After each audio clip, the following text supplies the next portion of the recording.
કાપોદ્રા વિસ્તારમાં 17 વર્ષના યુવકની જાહેરમાં હત્યા કરવાની ઘટનાને લઈને સુરત શહેરની અંદર કાયદો વ્યવસ્થાને લઈને અનેક પ્રશ્નો ઊભા થયા છે। નજીવી બાબતે જાહેરમાં હત્યા કરી નાખવાની બનતી ઘટનાને લઈને આજે કોંગ્રેસ દ્વારા સુરતમાં પદયાત્રા સાથે વિરોધ પ્રદર્શન કરવામાં આવ્યું। સાથે જ ગૃહ રાજ્યમંત્રી હર્ષ સંઘવી રાજીનામે આપે તેવા સૂત્રોચ્ચાર કર્યા હતા। સુરત શહેરમાં દિવસે ને દિવસે વધતી જતી ગુનાખોરીને લઈને કોંગ્રેસ દ્વારા વિરોધ પ્રદર્શન કરવામાં આવ્યું। શહેરના અલગ અલગ વિસ્તારમાં કોંગ્રેસના કાર્યકર્તાઓએ એકત્રિત થઈને વિરોધ પ્રદર્શન કર્યું હતું। ગૃહ રાજ્યમંત્રી ઉપર શાબ્દિક રીતે આકરા પ્રહાર કરીને સૂત્રોચ્ચાર પણ કર્યા હતા।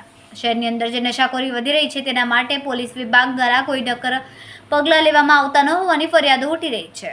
મોટાભાગના કિસ્સાઓમાં યુવકો નશાની હાલતમાં જ ઘટનાને અંજામ આપતા હોવાનું વારંવાર બહાર આવતું હોવા છતાં પણ શહેરની અંદર નશાખોરીના બજારને રોકવામાં પોલીસ સદંતર નિષ્ફળ રહી છે, જેવા શાબ્દિક પ્રહાર કર્યા હતા। દિનેશ ભાઈ સાવલિયા, કાર્યકારી પ્રમુખ સુરત શહેર જિલ્લા કોંગ્રેસ સમિતિ।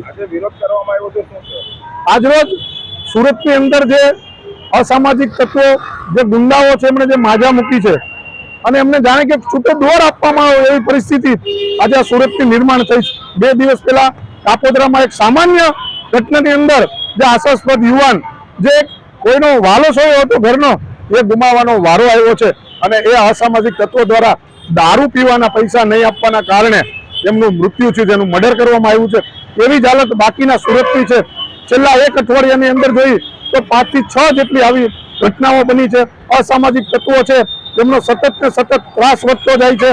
એને લઈ અને આ નિષ્ફળ ગૃહમંત્રી રાજીનામું આપે એવા હેશટેગ સાથે આજે અમારા ઉના, સીમાડા, સરતાણા, યોગી ચોક, કરંજ હોય, અશ્વિની કુમાર હોય, મિની બજાર, માનગઢ ચોક હોય, ત્યાંથી કાર્યકર્તાઓ પોતાના ઘેરથી પ્લે કાર્ડ લઈ અને હીરાબાગ સુધી આવ્યા અને ત્યાં આ ગૃહમંત્રીનું રાજીનામું માંગવામાં આવ્યું। બીજી બાજુ જો કોઈ બિચારો હેલ્મેટ ઘરે ભૂલી ગયો હોય તો જાણે કોઈ એવો મોટો ક્રાઇમ કરી નાખ્યો હોય, કોઈ એવો મોટો ગુનો કરી નાખ્યો હોય।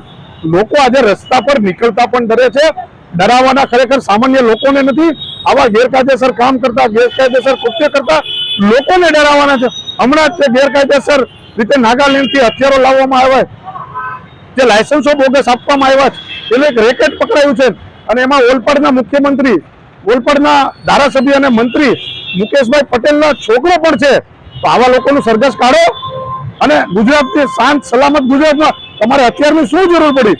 એટલે આ સુરતની તસવીર જે સામે આવી રહી છે, આ સુરતની તાસીર પણ નથી અને સુરતની આજે તસવીરો જે વારે વારે સામે આવે છે, આવી એ ન આવી જોઈએ। એટલે આ નિષ્ફળ ગૃહમંત્રીનું આજે રાજીનામું માંગવામાં આવ્યું।